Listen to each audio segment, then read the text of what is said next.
दुनिया का सबसे बड़ा पाप है पूरा पैसा लेकर कम सामान देना। मौलाना अरशद मदनी, राष्ट्रीय सहाध्यक्ष Jamiatul Ulama Hind, Roshanlal, the face of India, Azamgarh, Uttar Pradesh. Azamgarh जिला के जियनपुर कोतवाली क्षेत्र के अनजान साहिद गांव के पास स्थित देहुआ पार निवासी मौलाना मोहम्मद आजमी कासमी के मदीना मंजिल के नाम से बनने वाली नई मकान की बुनियाद रखने आए थे। बुनियाद रखने के बाद उन्होंने एक जलसा को संबोधित करते हुए कहा कि आज मोहम्मद और अहमद के वालिद मरहूम मौलाना नौशाद अहमद इस दुनिया में नहीं रहे, फिर भी उनके बच्चों ने अपने ईमान के बलबूते उनके नाम को रोशन कर रखा है। उन्होंने कहा कि नौशाद आजमी साहब आज तक जमाते हिंद से जुड़े रहे, वह एक सच्चे सिपाही की तरह काम करते रहे। उन्होंने मरते दम तक जमात के हर कामों को बड़े ही दिलचस्पी से किया और कोई भी काम कभी नहीं छोड़ा। अपने सभी कामों को पूरी तरह से समाप्त करने के बाद ही इस दुनिया को छोड़ा। कुरान की एक आयत का हवाला देते हुए उन्होंने कहा कि अल्लाह ताला कुरान में फरमाता है कि दुनिया में सबसे बड़ा पाप तकफीक है। इसका मतलब होगा पूरा पैसा लेकर कम सामान बेचना या अधिक पैसा लेकर कम सामान देना। उन्होंने कहा कि ऐसा पाप करने वाला कयामत के दिन जहन्नम के भीतर शराबियों के साथ या बलात्कारियों के साथ या सूदखोरियों के साथ नहीं रहेगा, अपितु ऐसे लोगों के लिए जहन्नम में एक खास जगह होगी। इसका नाम होगा तकफीफ, जहाँ सिर्फ घटतौली करने वाले होंगे, जिसे महापापियों के नाम से जाना जाएगा। उन्होंने कहा कि इस दुनिया के बाद भी एक दुनिया है जहाँ सबका हिसाब किताब होगा। अल्लाह ताला एक व्यक्ति को राजा तो दूसरे को भिखारी बनाकर भेजता है और इसी दुनिया में राजा की आजमाइश होती है कि वह अपने पास पड़ोस के लोगों की जरूरत पूरी करता है कि नहीं, भिखारियों को दान देता है कि नहीं, गरीबों की मजदूरों की मदद करता है कि नहीं। कोई अच्छा काम करेगा तब भी, नहीं करेगा तब भी, सबका हिसाब किताब आखिरत के दिन होगा और जन्नत में वही जाएगा जिसका अच्छा अमाल, अच्छा 1,00,000 अच्छा किरदार व अच्छा कर्तव्य होगा। और इस मौके पर मोहम्मद अहमद, हाफिज मोहम्मद अनीस देहुआ पर, मौलाना मोहम्मद ओसामा आजमी, हाफिज दानिश, मौलाना अब्दुल रहीम, मौलाना शाह आलम, हाफिज नसीम शेख, अब्दुल सलाम शेख, इशराक सहित तमाम हाफिज और मौलाना लोग मौजूद थे। इस प्रोग्राम की सदारत हजरत मौलाना मुस्तफी मोहम्मद अमीन मुबारक पर और निजामत हजरत मौलाना फयाज अहमद आजमी भिवंडी ने की।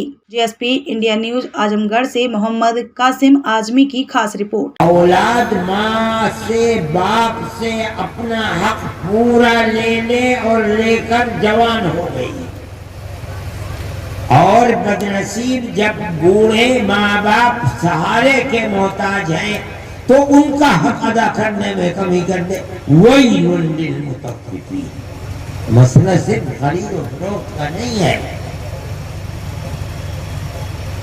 अब यहाँ आइए, मुलाजिम है आदमी किसी का, अपनी तनख्वाह पूरी ले ले और जिसका मुलाजिम है हक अदा करने में कमी कर दे, वही मुतफ़्फ़िफ़ीन का मुलाजिम है, वो मुलाजिम से अपना हक और खिदमत पूरी ले ले और जब मुलाजिम का हक अदा करने का वक्त है उसमें कटौती कर, वही मुतफ़्फ़िफ़ीन। मैंने ये इस बात यहाँ इससे मुताल्लिक़ नहीं थी, मगर मैं ये कहता हूँ कि मैं 10-15 साल से जब से जमीयत उलमा में आया, मौलाना नौशाद साहब उन लोगों में थे कि जमीयत से जितनी हक कम नहीं उससे ज़्यादा भी अदा करते। तकफीफ तो बहुत बड़ा पाप है, उस शख्स का कोई और काम ही नहीं था अलावा इसके कि जो जमीयत उलमा ने खिदमत सुपुर्द की है और जिसकी वो तनख्वाह लेते थे, जमीयत का हक अदा करने के अंदर उनकी कोई कमी नहीं थी। अल्लाह उनकी मग़फ़िरत फरमाए। मौत ऐसी चीज है कि इस दुनिया के खत्म होने के बाद हमारी दुनिया खत्म हो रही है, लेकिन ये मौत के बाद ये दुनिया आखिरी दुनिया नहीं है।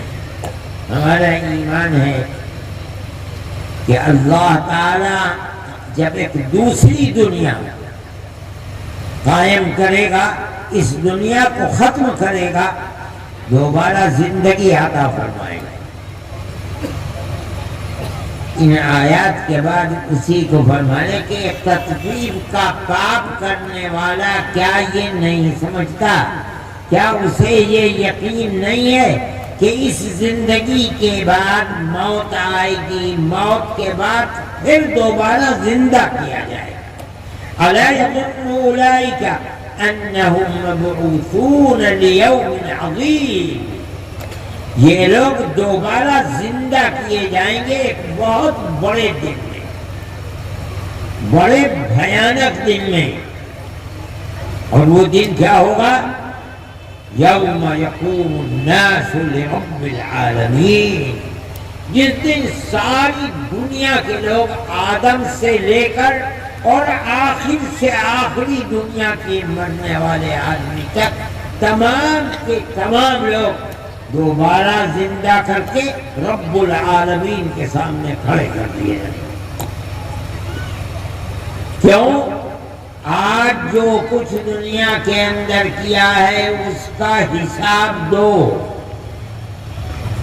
ایک ایک کوڑی کا حساب ہو جائے گا اور ساری دنیا کی زندگی کا حساب ہوگا۔ اللہ نے دنیا کو صرف اسی لیے نہیں بنایا ہے کہ آدمی کھائے پیے کمائے عیش کرے، صحیح ہے عیش، شرابیوں کے ساتھ اس باپ کا کرنے والا نہیں رہے گا، جواریوں کے ساتھ نہیں رہے گا، منہ کالا کرنے والوں کے ساتھ نہیں رہے گا۔ یہ اتنا بڑا پاپ ہے کہ اس کے لیے ایک مستقل جگہ ہے، وہی وہاں رہے گا۔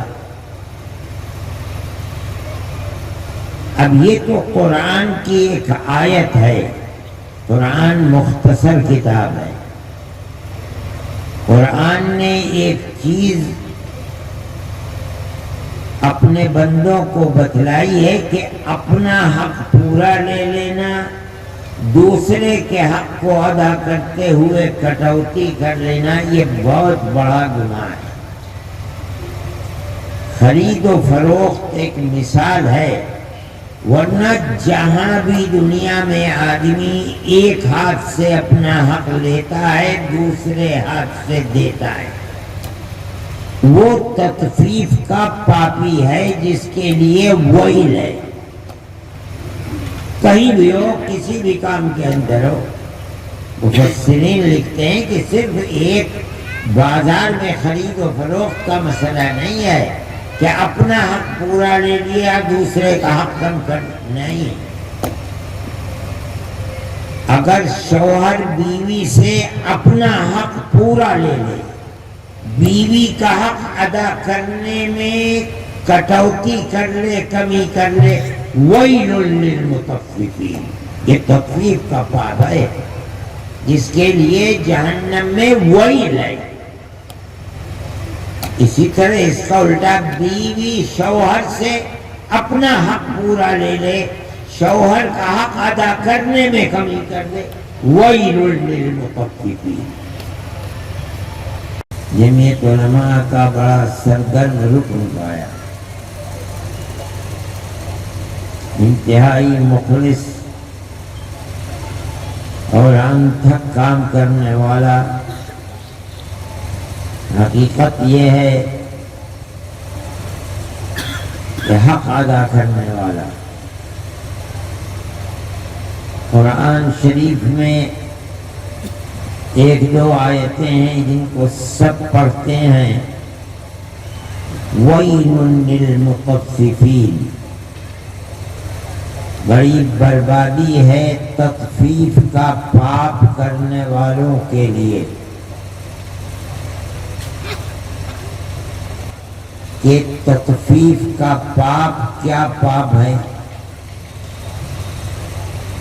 شرابی شراب پیتا ہے، پاپ کرتا ہے، بدکاری کرنے والا بدکاری کرتا ہے، پاپ کرتا ہے، جواری جوا کھیلتا ہے، پاپ کرتا ہے۔ تطفیف کا پاپ کیا پاپ ہے؟ آیت میں قرآن خود بتاتا ہے کہ تطفیف کا پاپ کیا پاپ ہے.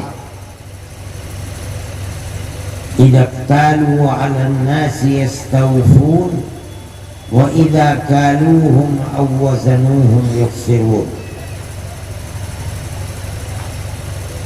جب وہ تول کر اپنا سامان لیتے ہیں تو تلوا کر یا نپوا کر کسی بڑی دکان سے تب تو پورا پورا لے لیتے ہیں. اگر 1000 روپے کا سامان خریدا 10 کلو مثال کے طریقے پر تو مجال نہیں ہے کہ 1 گرام بھی کم ہونے دیں، پورا لے لیتے ہیں. اس میں تو کوئی خرابی له كفوا احد.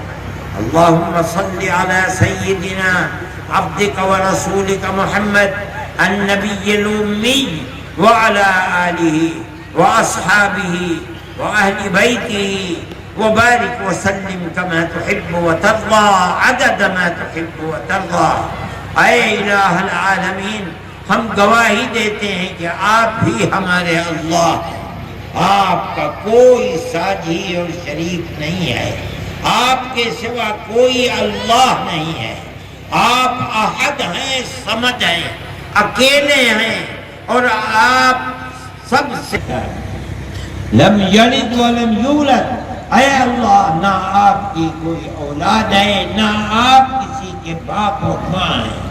آپ جیسا اے اللہ ذات میں اپنا ہے، کسی کا دیا ہوا نہیں، آپ کسی کے محتاج نہیں ہیں.